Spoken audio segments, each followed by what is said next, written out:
From WBAZ Radio, it's Interview with the Artist with Walker Vreeland. So it's been a crazy couple weeks. Good crazy. Definitely good crazy.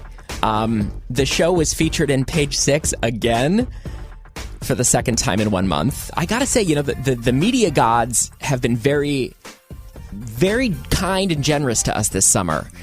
And we're very grateful. We're very grateful for the publicity. Joy Behar is on the show today, which is the reason we were mentioned on Page Six. I released a short 2-minute clip of my interview with Joy Behar in which she's talking about The View and why she left the show and why she turned down an offer to come back to the show. And it made a lot of news, and it was kind of surreal to see my name in Entertainment Weekly and People Magazine and, PerezHilton.com. It was just bizarre. Bizarre but wonderful. And I was happy for Joy. I mean, not that she really needs the publicity, but she's doing a new show, a new one-woman show this summer at Guildhall in East Hampton. So hopefully, all the buzz will help ticket sales. Go see that show. It's 2 nights only at the end of August. It's called Me, My Mouth, and I. And you can purchase tickets online at guildhall.org. So, yeah, Joy Behar. Now, you know her from The View on ABC, and whether you agree with her or not, you've got to respect someone who speaks her mind so directly. And, it's so satisfying to interview someone like Joy Behar because not only is it refreshing to be around someone like that, but it really makes for animated and engaging conversation. And when we finished, she asked me, "Oh, God, did I put my foot in my mouth?" And I said, "Not at all." But those are the best conversations where you come out of it saying to yourself, "Oh, God, did I say too much?" And the answer is always no. I mean, the answer is always no. It's never too much. Not on this show.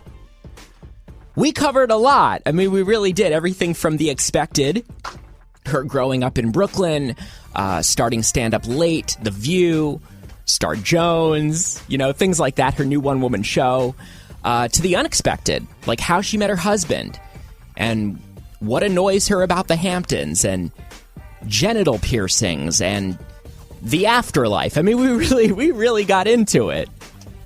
And, I want to make a point to say this. Joy Behar, because she does not compromise on what she believes to be true and right, which is what so many people admire so much about her, because of that, she has this reputation for being a little bit abrasive or rough around the edges. And I did not find that to be true at all. I thought she was kind. She was curious. She was generous. She was accessible. I thoroughly enjoyed spending time in the same room with her. Okay, before we get to it, please subscribe to the podcast on iTunes. And also, in this interview, I talk about seeing Joy Behar years and years ago in the Hamptons at a place called the Wild Rose, which was a bar. Long ago, it does not exist anymore. I think it's now Fresh, right? In that space? Anyway, in this interview, I said that the Wild Rose was in Sag Harbor. It was not in Sag Harbor. It was on Sag Harbor Turnpike, but it was in Bridgehampton, where Fresh is now. So I just wanted to clarify, wanted to make that correction for those Hamptonites who are listening who remember the Wild Rose. Okay, let's do it. This is my interview with Joy Behar.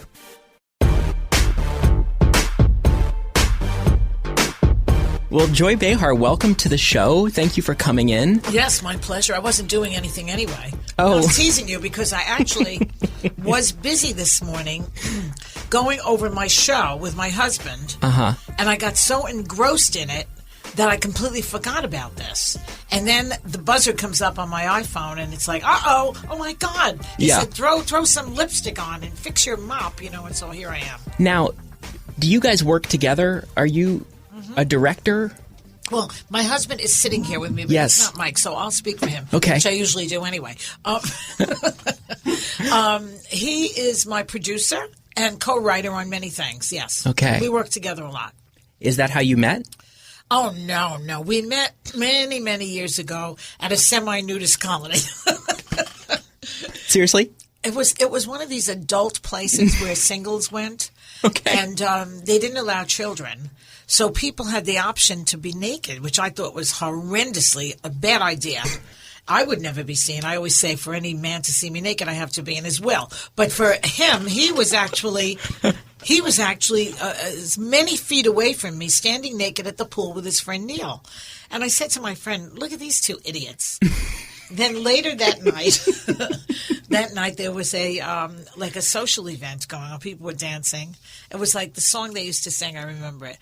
Don't you want me, baby? Remember that? Yeah, sure. And everybody would be wildly dancing. Don't you want me, baby? Don't you want me? Oh. Then in another room, they would play a movie. And this particular night, they were playing Roman Polanski's The Knife in the Water. So you can just imagine the type of people who were at this resort. Wow. These were all like communists.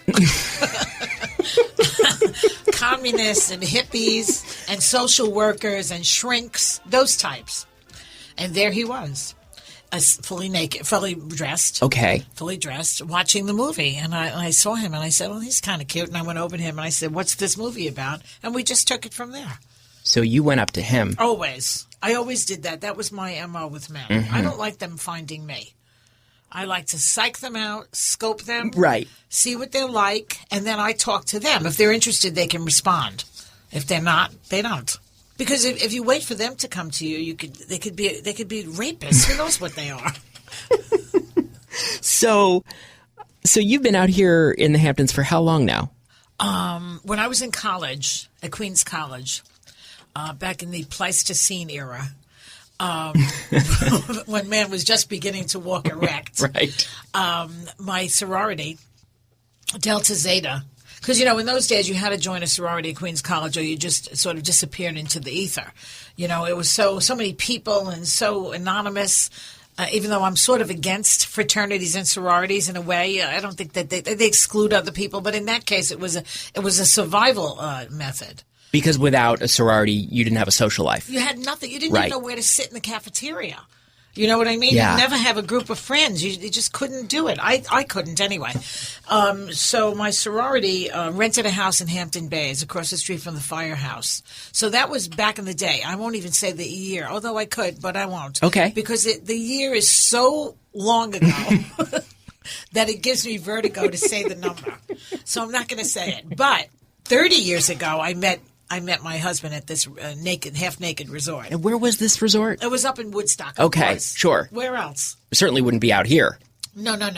Well, they're naked here. That's true. They're naked here. I mean, especially in Montauk, from what I've been reading, what's going on out here. Oh, my God. What a Yeah, shit show that is. People are having sex in front of other people? What Oh, is this? yeah. Trashing the town Yeah. with their beards and their pierced scrotums. Who knows what's Pierced happening there? scrotums. Oh, my God. Do you have that? I do not, ma'am. Who would do that? Why? I don't know. I think it's got to be some kind of a sexual kink. Well, women will pierce their nipples sometimes, which is Sure. equally painful. Yeah. Yeah. I just am not for piercing anything No. that sensitive. Yeah, exactly. The ear is not. You can pierce your ear. Right. It doesn't hurt, really.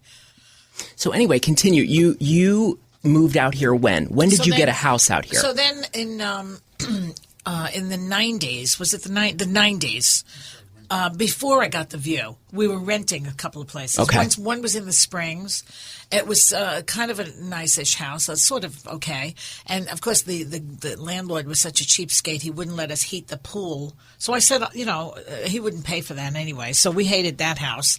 And then we did another house in the Springs, which was an upside-down house, which I didn't enjoy either because I was getting dizzy. I didn't know which was the right side of the house. What do you mean it's upside down? Well, you walked into the bedroom, and then the living room was downstairs. I see. Was the Like kitchen that. on the second floor?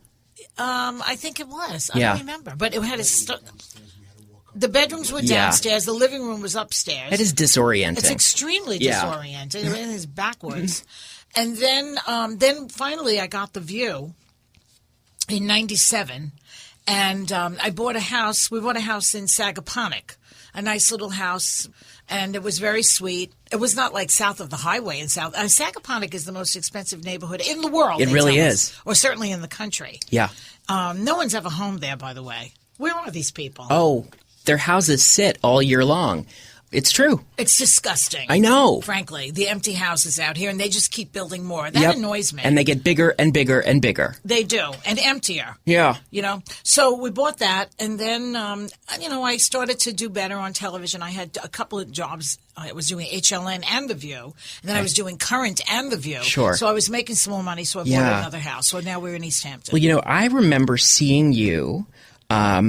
It was the first time I ever saw you do stand-up, and it was out here, and it was at the Wild Rose. I remember that. In Sag Harbor. Some kind of a festival, a comedy festival. Yeah, and I was 15 years old.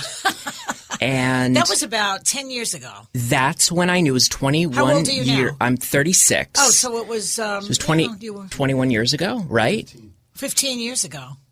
So that's when I knew that I might be gay, because I'll tell you, I was 15.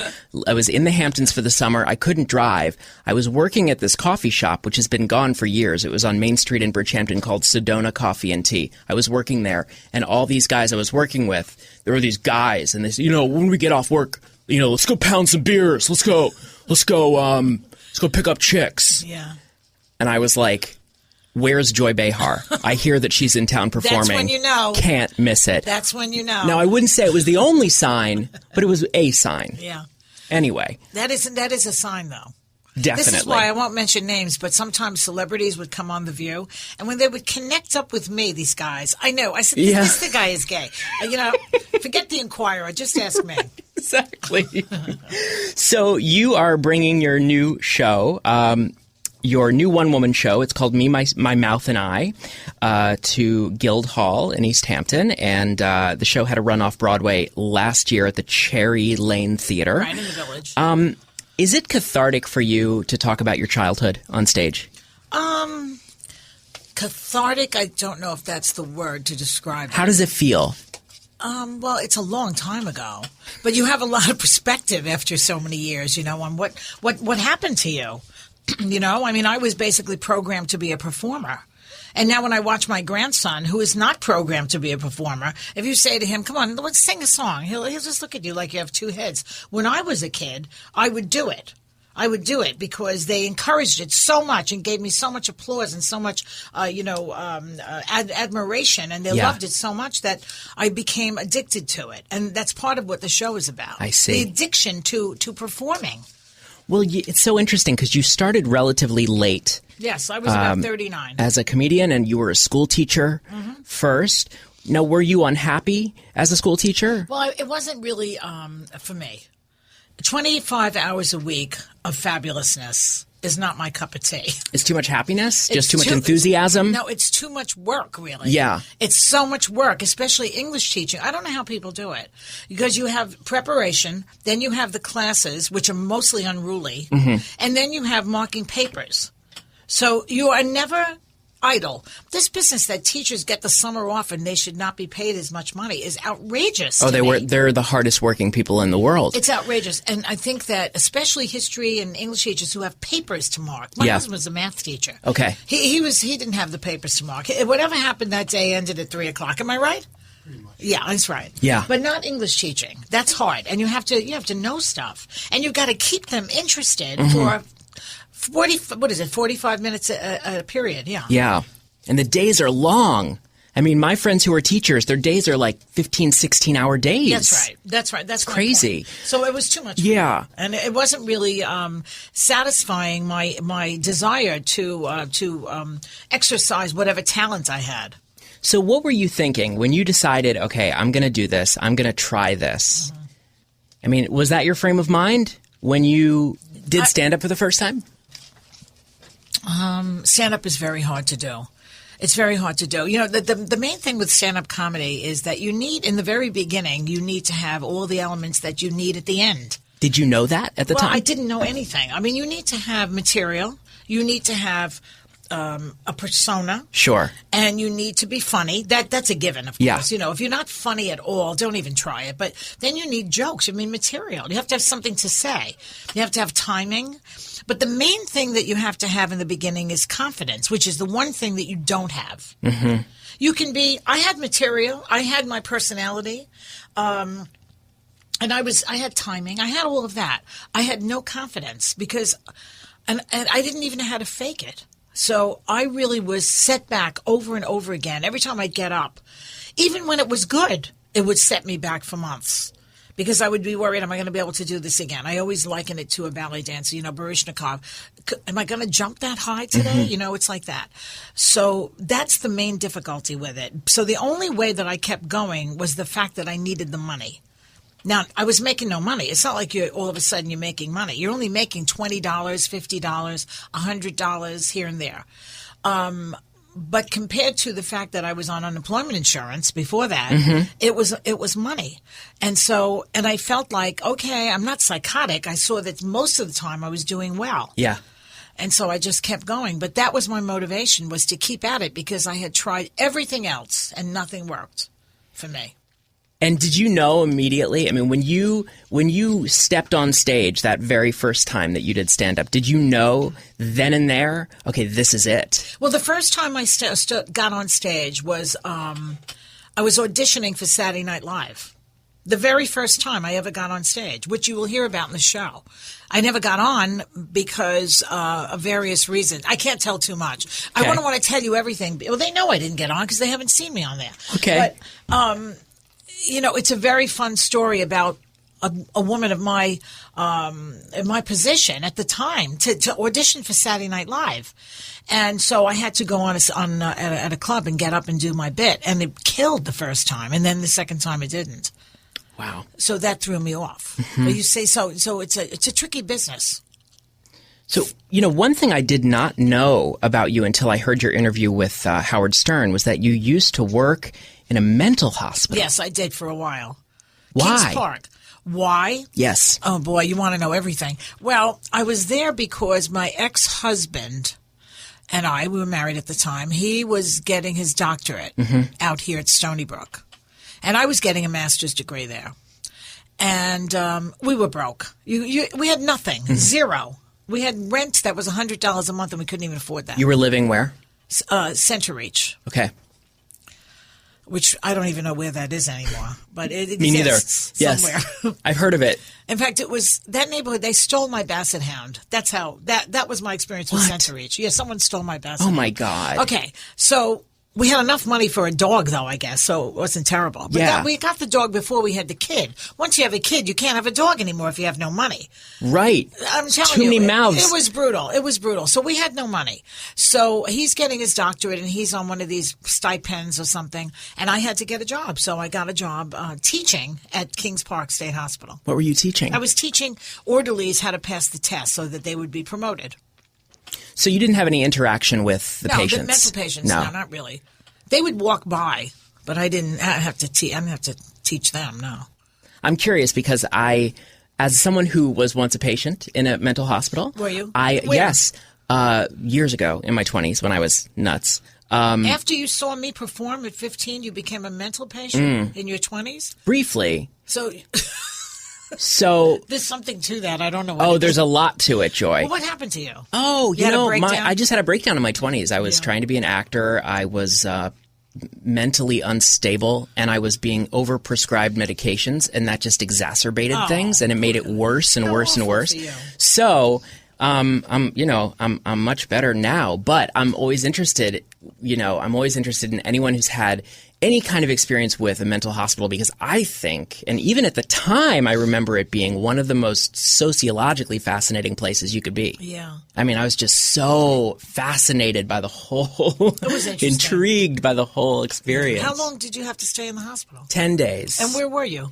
I was at Johns Hopkins Hospital in Baltimore, which is where I grew up. I see. So, but gosh, and I've written a show about the whole experience because I started. What's it called? It's called From Ship to Shape, and it begins on a cruise ship because I took a job as a lead singer for Norwegian Cruise Lines, and it begins on the cruise ship and it ends in the hospital. Oh, Really? So yeah, because the cruise ship was sort of the beginning of the end. It was the beginning of the breakdown. That'll put you over the edge. Oh my God, it really did. It was the thing that pushed me right over the edge. You're listening to Walker Vreeland. Follow Walker on Twitter @WalkerOnRadio.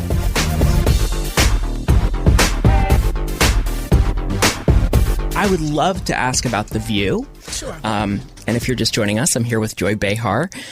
You were on The View for 16 years. I was. It's a long time. Yes. Now, and people who didn't already know you from your stand-up discovered you on The View. I had a radio show, too, before that. Okay. On WABC Radio, where it was a very conservative radio station. Yeah. Lush Limbaugh was there. Did I say Lush? Lush? Lush. I meant to say Lush Limbaugh. Well, that's a Freudian slip if there ever was one. Lush Rimbaugh. How come no one has said that before? Lush But Rimbaugh. it's good. You're discovering new material right here. Lush Rimbaugh.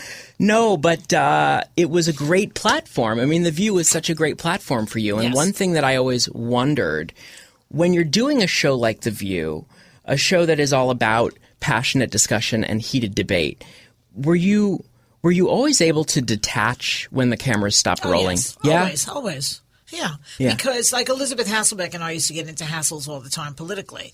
But then I always say this to people because they ask me that question a lot. When we were done, it would be like, where'd you get those shoes? You know, we did not carry that over. We understood that it was a job, that we were there to do our job. I mean, I'm not that I didn't believe everything I said. I believed every single thing I said, pretty much. Mm-hmm. And I think she did, too. I think so.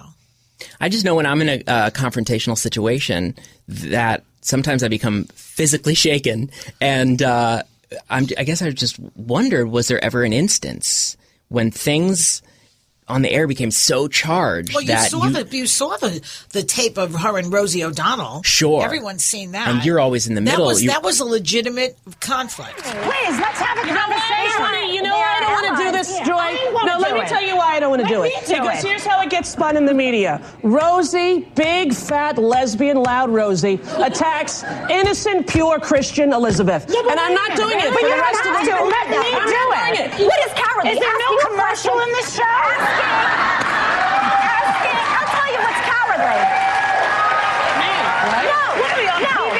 No. Asking a rhetorical question that you never answer yourself. That is cowardly. Directing the show. Let's go to commercial. I was sitting there, and it really did cause a tremendous amount of acrimony. Mm-hmm. And I think Rosie O'Donnell, she left shortly thereafter. Yeah. So, yeah, that was a bad interaction, and it was personal. Mm-hmm. They were really on a personal level talking or attacking each other. Yeah. And I never really got into personal attacks. It doesn't interest me. Right. Yeah.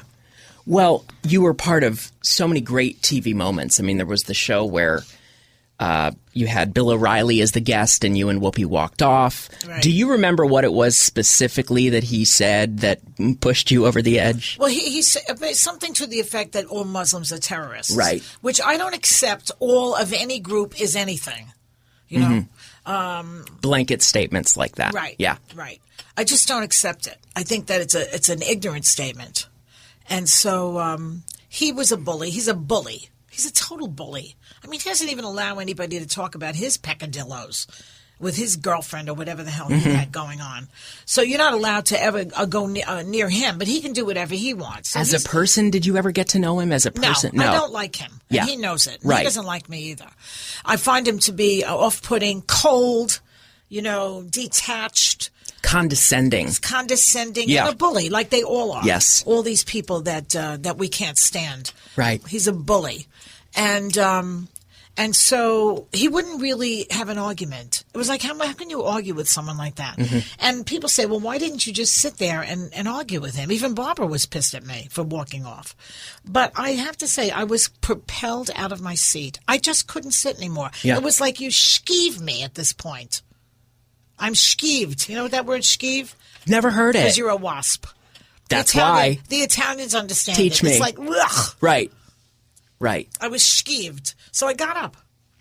Now, were you always able to laugh at all of the drama of The View. And what I mean is specifically, I mean, it was great drama. Yes. It's, I mean, it's like watching Donald Trump right now. Isn't it fun to watch Absolutely. him? It's the same thing. Same idea. Both on stage and behind the scenes. Oh, especially behind the scenes. Yeah. I mean, after things would happen, some of my friends, the producers, and I would go into my office, close the door, and just laugh about everything that went on. Okay, so you were laughing. There's one specific moment that comes to mind. Tell me. There was the what was it? When Rosie was coming back, and I think you were on CNN, and Elizabeth Hasselbeck called in from vacation and said, this is a woman who spit in the face of America, and now she's coming back with all the power to regain a seat at the View table. I mean, I chortled with laughter because the way that she was talking, it sounded as if Rosie had been appointed to some sort of UN ambassadorship. I mean, Jesus Christ, it's The View. Yeah. So when I watched that, and I watched it again recently, I thought, gosh, I wonder how hard is Joy laughing inside right now at all the drama. And you see it even to this day with, who's all the speculation about who's coming, who's leaving, It's not the United Nations Security Council over there. Give it a rest. I know my aunt is constantly hawking me. What's going on? Who's got the thing? Now this one's getting it. This one's not. Really, detach with love. So, speaking of detaching, you left The View in 2 years ago. 2013, after 16 seasons. Right. Why did you decide to leave? Well, it was a fairly mutual decision, and I'm not always sure exactly why that happened. But I was ready to go. And you felt they were ready for you to go? Well, I think that somebody, I can't mention names, made the decision to change the show for some reason. So Elizabeth Hasselbeck and I both had to leave. There was a decision made at some level. I really am not really at liberty to say who or what because I don't know 100% the truth of that. And when you're in that situation, how do you know these things? Do you read it and find it out that way? Do you hear people that you have friends that tell you what's really going on? I have spies. Yeah. Good. Yeah, you should have. I do. Do you still have spies there? Oh, yeah. Good. I mean, you have to understand something about me. I'm a friendly girl. I'm not out to get anybody. Right. And because I used to work as behind the scenes as a receptionist at a television show, Good Morning America, I was a receptionist there, which you'll see in the show if you come to see me at Guildhall at the end of August. Yes. I identify with the little guy. Mm-hmm. I don't identify with the power structure. Right. And so my friends are always people who are trying to make a living and the backstage people. So we're all pals, and anything they know, they tell me. Yeah. What are your thoughts about the show now? Well, I think it's in flux. I mean, they've come to me, and we couldn't make a deal. Okay. I think that we'll see how it goes. Because I know Barbara still wants you back. No? She does? How do you know? I read in April, and who knows? I don't know. I don't always believe everything that I read. Right, but in don't. April, apparently I read somewhere, Barbara wants Joy back, and Joy wants to go back. And I thought, well, is this true? Can this be? Don't believe everything you read. Oh, I don't. You don't. I don't. But that's why I'm asking you now. I mean, if they asked you to go back, and I know you've been asked this question before. So but they did. And you couldn't cut. And then we couldn't, they wouldn't really negotiate well enough for me. And so I said, no, I'm not coming back. Yeah. Yeah. I mean, if they would give me a bigger role on the show and give me some power to actually make some changes and let them benefit from my expertise in being there for 16 years. But they're not going to do that. And so why would I want to bang my head against the wall? So if you had to diagnose the show, what illness does the show – I mean, a lot of people felt that when you left, it was a huge loss for the show. As my friend Liz says – all the time, Joy Behar was the backbone of The View. And by the way, as an aside, my friend Liz, she lives for you. Part of her purpose in life is to adore you. Okay. And she is actually convinced that you are her biological mother. Oh, really? Is there any way that is possible? I don't think so. All right. I said I would ask. You never know. So anyway, a lot of people... She should come and see my show. Definitely. I'm going to have her come with me to see it. Yeah. So anyway, aside from you, what do you think the issue is, and what's the remedy? What I would do if I went over there is say to them, look, let's go back to the drawing board. Originally, that show was an idea that Barbara Walters. She had an idea, as she said in the promos every day. I had an idea for a show. Different women, different ages, different backgrounds, different points of view. Well, so you got journalist, Meredith. You got a lawyer, Star Jones. You got me, a comedian. And you got Barbara, another journalist, and you had Debbie Matenopoulos in the beginning, who was a young girl who had a point of view. So the young girl was part of the package. And then I was divorced. Star was a woman in her 30s looking for a man, possibly, to get married. And Meredith was a young mother raising kids. It was like every point of view was hit. Plus, we all came from a lot of education, and we had points of view about the world. Yes. We had a world view. I didn't agree with Star. She didn't agree with me. Meredith didn't agree with Debbie, whatever. We all disagreed or agreed, and that made for a lively conversation that represented the larger female population that was watching.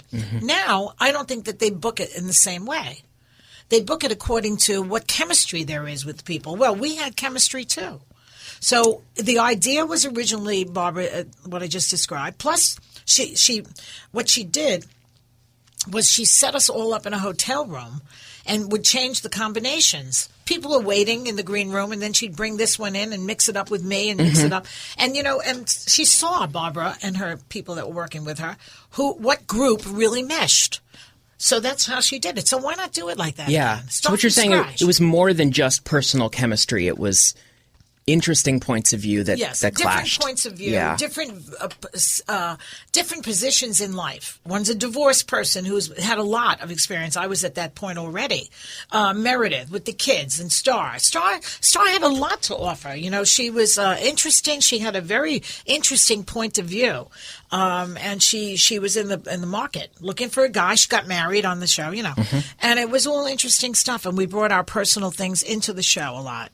Do you respect Star Jones? I do. You do? I do, yeah. Even though you guys don't, you never had I know. Well, we had our moments. But you know what? She's an accomplished district attorney. Yeah. She doesn't come from, some kind of a silver spoon in her mouth. And she did it her own way, and good for her. Yes. What would you love to do right now? If you could do anything, what would you love to do? You mean besides sit here with you? Yes. You're so sweet. I have so many things I want to do that I only wish that I could live long enough to do them all. What are some? Well, right now I'm in the middle of writing plays. I'm writing these, what they call 10-minute plays. You ever heard of that form? There's a form called the 10-minute play. Yes. So I started writing those. I'm doing my show at the Guildhall. I'm doing my stand-up. I'm doing it in Harrisburg. I'm doing it in where am I going? I'm going to be in Las Vegas in September at the Venetian. So I'm doing stand-up, which is different from my solo show, by the way.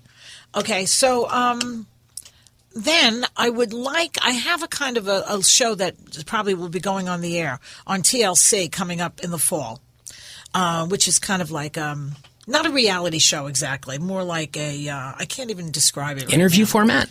No. I don't know how to describe it, okay. But you'll see. And I would love to have another talk show where I was moderating it. Like I did on HLN and Current. Well, you started filling in for Larry King in 2007, and there you went on to do your show on HLN and then Current. And there was talk when Larry retired, there was talk about you taking over for Larry. Were you disappointed that you didn't get that job? Yes, I was, because I thought that I would be good for that. When I would do that show, the ratings went up, not to brag, but it's but it's true. And the HLN show, I think it was the second highest rated show on HLN. Exactly, and yet they canceled it. You tell me why? Well, look, Jay Leno was the #1 show, and they canceled Jay. So why do you think? Because somebody has an idea who's in a position of power to get rid of you. For some reason. In Jay's case, it was they wanted to bring in a younger. In my case, I think, and again, I can't tell you for sure, because you don't really know what goes on behind your back and up there. I think it was that somebody didn't like my politics. And so that's why they were like, get rid of her. Get rid of her. So that was the end of that. And then Current TV went the way of the cancellation because Al Gore, the great environmentalist, decides to sell his station to the big oil guzzling Qatar country. Such a disappointment. They're not guzzlers.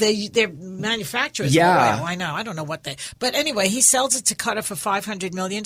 Yeah. And that was the end of that show. you're known for being blunt. You know what and they say, the show must go off. Seriously, you have a no-nonsense approach to communication. And you yourself have said, and I'm not sure if you were serious when you said this, but you've said that the reason that you get fired is because, like Joan Rivers, like Bill Maher, like Howard Stern, you take no prisoners. I never said that. Somebody might have said that about me. No? I never said I take no prisoners. That's too braggedy. Oh, my goodness. I never said that. People say a lot of things they think I said. Okay. But I think that, like those people, we are dangerous a little bit. And there are certain people who are. I mean, Bill Maher was fired from his show on ABC because of something he said. Joan has been in trouble rest in peace, Joan. Yes. Wonderfully funny. A lot of times she got into trouble. Howard got into trouble on FM radio. Now we had to go to Sirius. So all of us have found, up until right now, I haven't found it yet, but others have found a safe haven for what we do. Yeah. So, it might be, you asked me, what would I like to do? I would like to probably be able to speak my mind freely and without any censorship somewhere. Where would that be? Well, and I don't know, but there's an audience for it. I know. There is such a huge audience for it. Is it a podcast? Perhaps. Is it a web series? I mean, you should be on television. I mean, yes, a radio show would be hugely successful, but you should be on television. I like a free form conversation also. I don't really like too many restrictions on how the show is run. So that's hard to find. Would it be fair, to getting back to your sort of no-nonsense approach to conversation, would it be fair to say that you, not that you don't care about popularity, but that your principles override any concerns of popularity? It has to. You have to. I can't compromise on what I believe. I never did when I was poor. I'm certainly not going to do it now that I have a few bucks. Exactly. Well, there's a word for that, integrity. Well, I don't know. I just can't do it. I can't say all of a sudden that I'm a fan of Ted Cruz because Ted Cruz is going to give me a job. Right. Or that I'm going to work with the Koch brothers because they're rich. Right. No. Like I said, when I was poor, I didn't do it. Do you believe in God? Define God. However you would define God. The sky god? Somebody in the sky? No. You tell me. I don't know. I mean, I don't know what I mean. I mean, when I ask someone if they believe in God and they say yes, they sometimes will say yes, but I don't believe that there's a man in the sky. Right. So do you believe in any kind of universal intelligence or force? I believe in the human brain is what I believe in, because I think that we have evolved to a good point now. But I'm like Einstein. He and I have a lot in common, Albert and I. He said that the human brain is incapable of understanding the universe, and it always will be. So we understand what we understand up to this point. There's no way to know anything. Yeah. I think that, religion has its place. I grew up Catholic. And I was brainwashed pretty much to believe this and that, and that saints carried eyeballs in a glass, and that Joan of Arc was not psychotic. I believed all that, I don't believe any of that anymore. But, it's impressive, even though you may not be a religious person or even a spiritual person or may or may not believe in God, but I think it's impressive that you have an open mind. It doesn't look good, though. I mean, it doesn't look good that there is this God, I mean, I think that Darwin has basically shut the door on something like that. You're saying it doesn't look good for God. It doesn't look good for God. And then when you find out the universe is enormously more humongous than we even think it is, that there are other galaxies and other planets out there that, all of this, it's too big. It's too much. Not that I'm not scared, to die like everybody else. In fact, I was discussing that with him today. What were we talking about this morning, Steve and I? We were discussing death, because Oliver Sacks is dying, the great Oliver Sacks. I know. And he's chronicling his death. And it's like, wow, the guy knows he's going to die. And I said to Steve this morning, what really bothers me about dying is saying goodbye. Mm-hmm. That to me is the worst part of dying, which is why I'm hoping that lightning will strike me and I don't have to say goodbye to anybody. Yeah. Yeah. Because how do you say goodbye permanently to people? How do you do that?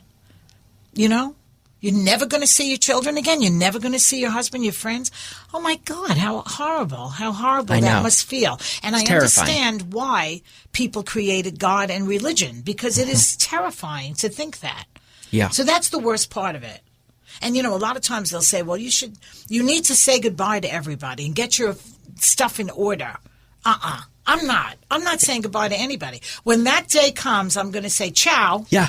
And I'm going to pretend that I'm not saying goodbye. I get it, because it's too big. It's too much. It's too much. I'm like Shirley MacLaine. I want to come back. I don't believe I'm going to come back, but Shirley MacLaine believes it. Good. But you'd be happy if you did come back.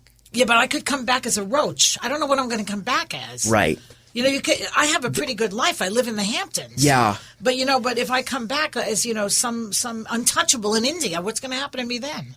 I don't know, Joy. Exactly. Or worse, I could be on Fox News. Oh, my God. That's worse than being a roach. See, now, worse than Roger coming back Ailes, as a let's roach. talk about him for a second. Yeah. Because Roger Ailes is very good to his people. They commit a faux pas, he keeps them on. Yeah. At MSNBC, they say one little thing, they're out. Yeah, what is that about? The liberal guilt. And it's annoying. You were on HLN, which is owned by CNN. I feel like CNN might as well be MSNBC. Well, they're not liberal at CNN. They're middle of the road. Everybody thinks they're liberal. They're not. Okay. But didn't you get in trouble for bashing Lush Rimbaugh? Lush Rimbaugh. Lush Rimbaugh. Well, that was a radio show I got fired from, but it had lots to do with Lush Rimbaugh. Yeah, it had something to do with him, right? But he gave me the best advice, Rush Limbaugh. Did he? He said, "Don't be whatever you do, Joy, in life, be bold." He said to me. Okay. Yeah. But he's on his way out, according to Facebook. Yeah, but all those articles say that. Yeah, I keep reading that. Right. Well, you're such a They great. will come down eventually. You just wait long enough. I hope so. I mean, next Thursday, I'm going to win this broadcast, but next Thursday are the Republican debates. Come on. Donald Trump? Oh, I can't wait. It's going to be so much fun. It's the best television. We're going to be going on a little road trip and coming back just in time. I said, we got to come back in time. Yes. I've got to see it live. I can't wait because they are Mickey Mouse on ice. I love how they call it the clown car because that's exactly what they are. I know. So, getting back to interviewing, you're such a good interviewer, and you're very good. Thank you. Yeah. Isn't he good, Steve? It's very good. Oh, thank you. Do you enjoy that as much as being a commentator and doing comedy? Well, I'm interested I'm curious. I had that exact thought this morning. I thought to myself that you are genuinely curious about other people. I'm nosy. You could say nosy. But I am. I'm curious about people. Mm-hmm. So I liked interviewing because I have a million questions to ask people. And you've interviewed the president, and you've interviewed... I have. Liza Minnelli. Right, Liza. Love that woman. Oh. Yeah, Liza. A lot of people. I've interviewed everybody. Yes. Everybody. And the president, I met him before he was president. He came on The View. I remember that. He and Michelle came on. Mm-hmm. And I said, these two are winners. These are sane, normal, charming, delightful people. Yeah. And smart. He's Very smart as a whip. Yes. And that man has taken abuse from these disgusting racists in this country. It makes me sick. It hurts me. Mm-hmm. It hurts my feelings what they have put him through. And they have, there was a great article that people should Google. You can still get it in the Times because it was like last week. I think it was somebody named Egan, Timothy Egan, maybe. Oh yeah, that sounds familiar. Who wrote a whole article about how Donald Trump is basically the face of the Republican Party right now. Yeah. That when that guy said to Obama at the State of the Union address a few years ago, "You lie," he threw in the gauntlet on rudeness and absolute racist behavior towards that president, and they have not stopped. And so now they've come to Donald Trump. It's natural in a way. Don't you think, though, it's good news that Donald Trump is the face Democrats? of? Yeah. Oh yeah. Right. Just keep it coming. Keep it coming. Right. Because the Republicans will now. Did you ever notice that? Or did you ever read about turtles when they're in a tank? Turtles, and they have no food left, they will start to eat each other. That's what the Republicans are doing now. They're like turtles in a tank. Yeah. And so I'm enjoying watching this right now because no one has emerged. There's no Eisenhower in that group. Definitely not. There is no Eisenhower. So I don't like any of them. But it's great for comedy, don't you think? Yeah. I mean, well, Huckabee has now said that the president with the Iran deal is leading Israel to the ovens. I mean, can I say the F word? Yeah. What a fucking idiot he is. Amen. I mean, how destructive, how volatile can you be to say something like that? Yeah. This is the level of stupidity that is really... I agree, it's offensive, and it's embarrassing. Don't you feel embarrassed almost not for the president, but you're embarrassed on behalf... I'm embarrassed sometimes on behalf of the way that people in this country speak to him, even members of the press. Well, they're ignorant. The ignorant people out there, they're all over the place. They're in the Hamptons. You see them all over the place. Yeah. They're everywhere. Ignorant people are everywhere. And there's nothing you can do about it, really. You just have to say, well, it's free speech. Let them say what they want. Because if I don't allow Huckabee to be an asshole, then I can't be an asshole. Exactly. Is there one, besides the president, is there one interview that stands out in your mind as the most memorable interview? Most memorable. I mean, there were so many. My God.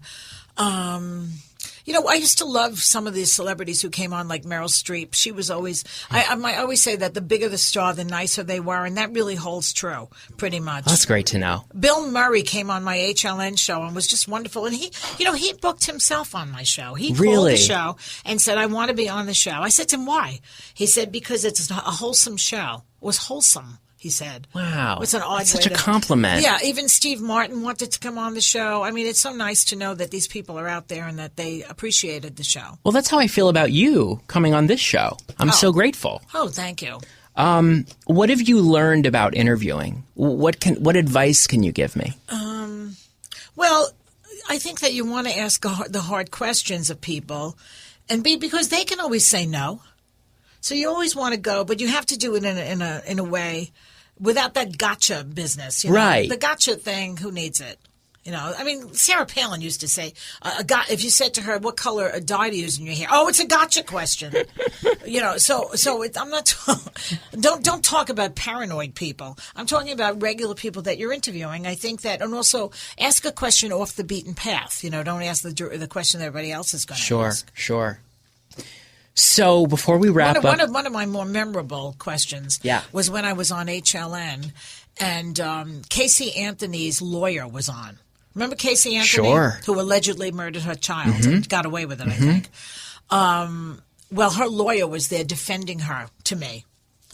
So, I'm not a lawyer, and I wasn't really attacking Casey Anthony, so I just had to interview the lawyer. And I said to her at one point, and I have to give credit to the person who suggested this, one of my producers, Evan Cutler. He said, ask this question. And I said to her, let me ask you something. Would you let her babysit your children? And she was stunned and stumped. Wow. And she got scared at the question, and then she said, I don't have, my children are grown. So I said, well, how about your grandchildren? Wow. And she could not answer the question. Now, and that made a lot of news because it was one of those questions that comes from left field that somebody does not really expect. And it makes it personal for them. Well, that's, it's not a threatening question. It's like, you're her lawyer. Would you have her babysit your children? Yeah. If you really think she's innocent, you would say, okay, right? Exactly. Well, she couldn't answer it. So you know what that meant. Your thoughts about Caitlyn Jenner? Oh, I have it on tape. She was on last night. Yeah, I missed it as well. Well, I noticed them in Vanity Fair. She looked stunning. Beautiful. She looked like every Upper East Side plastic surgerized matron up there, right? But on this show, I saw the promos. She doesn't look as good. Mm-hmm. The wig is a little off. Well, I think they're trying to document the process, the becoming. Oh, I see. Caitlyn. Listen, you know what? Whatever floats your boat. If this is what she feels she has to be, then fine. I live and let live. That's my philosophy. Well, today we've been speaking with the one and only Joy Behar, and she's bringing her new show, her new one-woman show, Me, My Mouth, and I, to Guildhall in East Hampton, August 29th and 30th, Just right? 2 nights, yeah. August 29th and 30th, and for tickets, you can go to guildhall.org. Joy Behar, thank you so much. Thank you, too, my little waspy friend. It's been a pleasure.